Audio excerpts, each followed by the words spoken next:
Hi, my name is Erin Regan. I am a fourth grade teacher in Providence, Rhode Island. I work at a semester school. This is an overview of how I've taken my in-class classroom and put it online for my students amidst our distance learning here in Rhode Island. And basically what I've done is filmed my day as the kids go through activities as I'm teaching them via Zoom. We're on Zoom every day from 8 to 11 and then from 1 to 3:30. So we have a lot of material throughout the day, a lot of activities, all of which are scaffolded to meet the needs of my sheltered classroom. I have students ranging from level 1 newcomer students to students who are 3 on the WIDA scale. So I have a range of students in my classroom, and that's great because they help one another, and it gives me the opportunity to really differentiate work for them, which I think is one benefit of online learning. It's a little bit more individualized in some aspects, especially using some of the great programs that we're provided with in the district. So I hope you enjoy a day in the life of an online fourth grade class. So welcome to the heartbeat of all this distance learning, Google Classroom. I just wanted to quickly show how I post my schedule for the kids every day.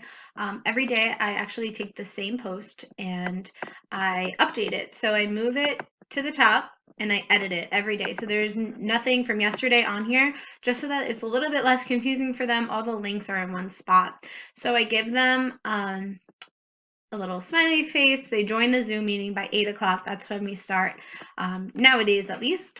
As I'm taking attendance, waiting for people to get on, they're answering their morning work down here in the comments. And just basically I outline the day for them. We work on a Flipgrid every morning, and I'm going to go into all these details later throughout the video, but we work on a Flipgrid in the morning. We do something fun together. They have English language development time, and then they have reading time, 2 hours for lunch. Then we start math. When we come back from lunch, we have science or social studies, and then we have library or whatever special we have that day, actually. And then at the end of the day, they know to go into their classwork and complete their daily journal. So basically, keeping this routine and keeping this structure and the schedule has really helped us kind of start to build a routine. It's still a little bit hairy some days trying to get everyone on the right link, and a lot of Miss Regan, what are we doing? Because either we're not listening or the audio is not coming through. So I always try on Zoom to make sure that I'm not only saying what I'm saying, but I also type it to them in the chat or on their GoGuardian, which I'll show also, which is because that's a really, really cool tool to use for distance learning. This is a tool called GoGuardian that my class, my district provides for us so that we can monitor our students' screens even when we're not together. So it's a pretty awesome tool. I can see exactly what they're working on at all times. I can see when they're on a video. This student happens to be in another class right now. I can see if they're on YouTube and not where they're supposed to be.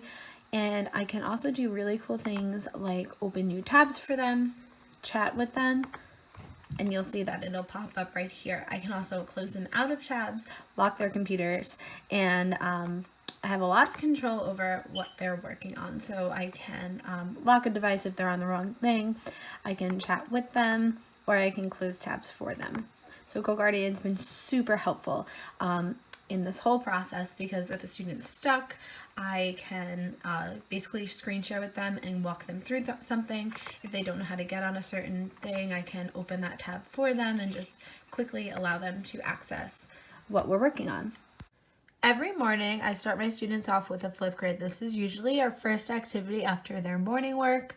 And what we do is we read an article or a story together, or I ask them about a goal that they might have for the week. And this gives students a chance to become engaged in the class. They have to submit a Flipgrid, so I know that they're listening and they're active in the class. It gives them a chance to work on their English language skills because they are chatting with me essentially via Flipgrid, and then it also just gives them kind of a fun outlet to do it where they're not writing, and speaking can be a little bit less stress, especially when they know it's just me that's going to be watching it. So today, for example, we read an article on sloths. I read it to them on a lower reading level to try and adapt more to my class.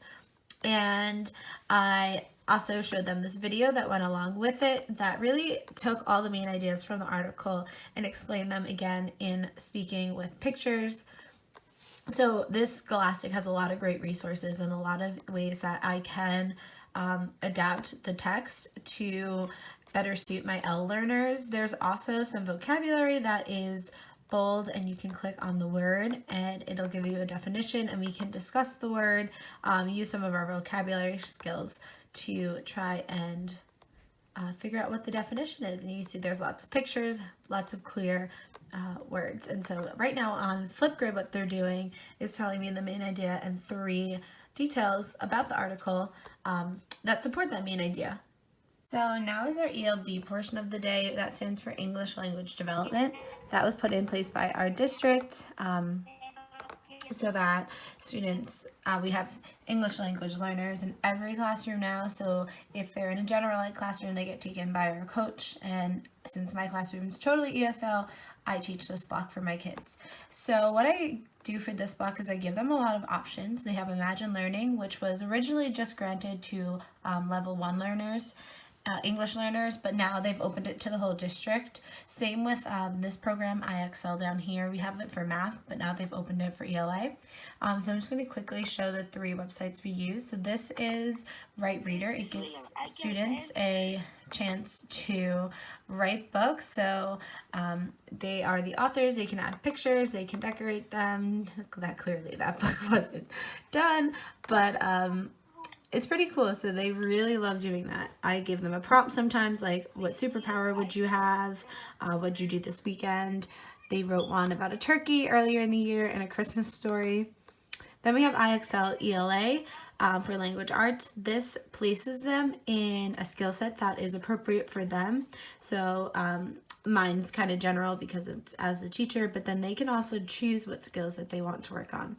And lastly is Imagine Learning. This, like I said, would normally just be for our level 1 ESL learners, but they've opened it to all language learners in the district for the time being. So the students have really enjoyed getting to play on that, especially the ones that don't normally get to use it.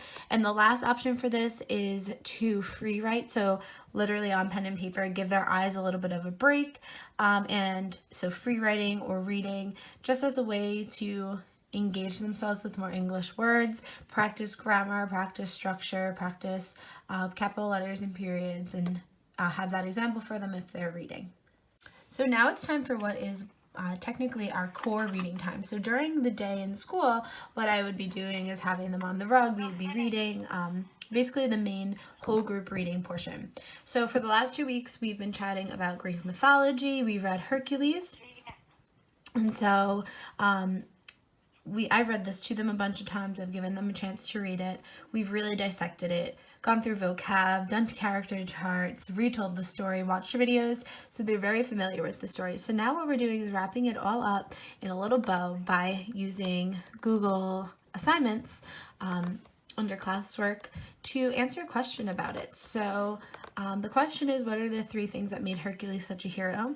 I asked them the question, reminded them of the structure of the answer, and then as a class we brainstormed together.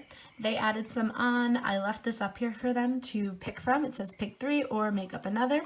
And now they are either commenting or there's actually an answer box over here, but it's the first time we're using it.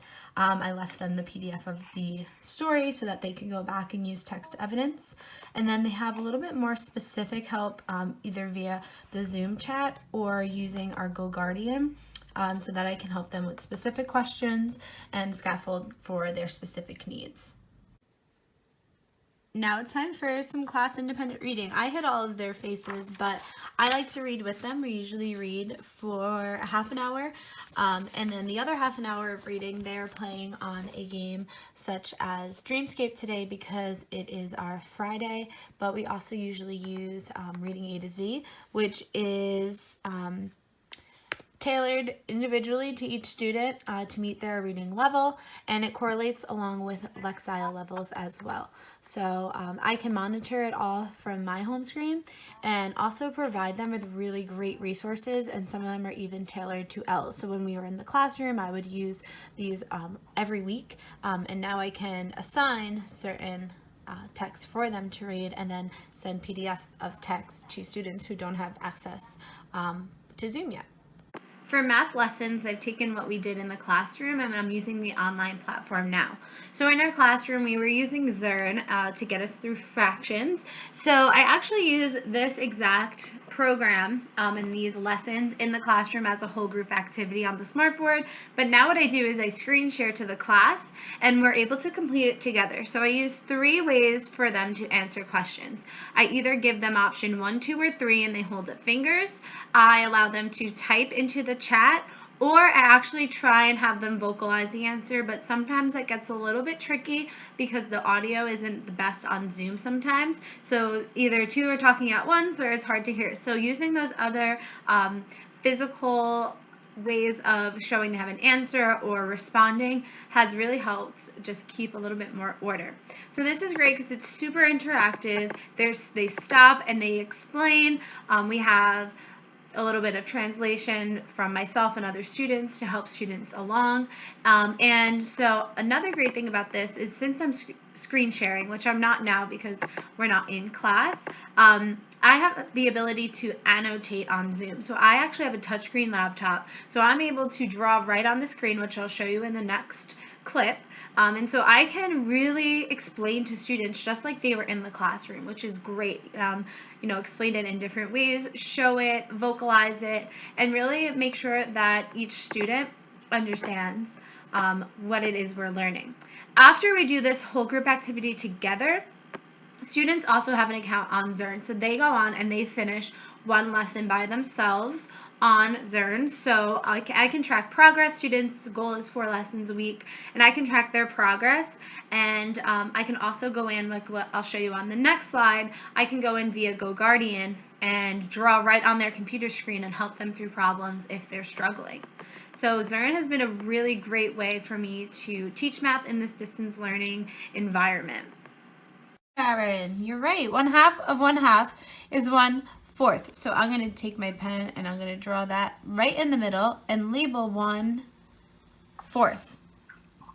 Okay, so another one that we have to plot. So next up, in a normal day, this day had a different schedule. We would normally have social studies or science. So to quickly overview what we've been working on in social studies, I basically took a project that we were doing in the classroom and converted it to totally online. So here you can see that they have a Google Doc which has the information they are collecting. So each student is assigned a state. So I have it both labeled and scaffolded in English, but then I also have a Spanish version for the students. So each student opens their own and they're able to fill out the information in their language of choice. Students are using National Geographic, and in class we learned how to copy and paste this wording into Google Translate so that it can read it to them. So they learned how to copy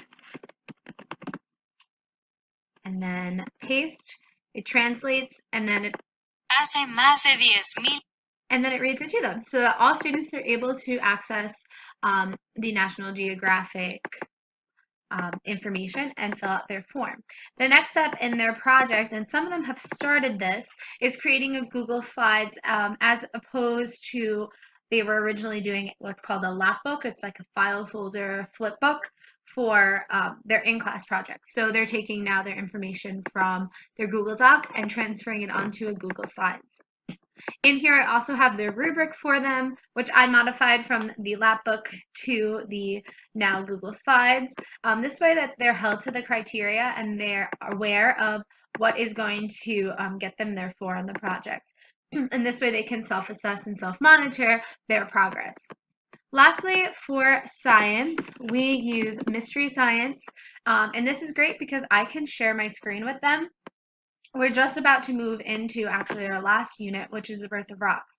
So I can share my screen with them, and I'm still trying to figure out some ways that I can make science even more interactive with them, and maybe even have some sort of like experiment and maybe even using Google Slides to make it more interactive. And lastly, some days on science, what I do is actually set up basically a cooking show. We work on fractions, we work on making something. Last week we baked banana bread together. So just fun things that normally we wouldn't be able to do in the classroom that now we can do that we're online.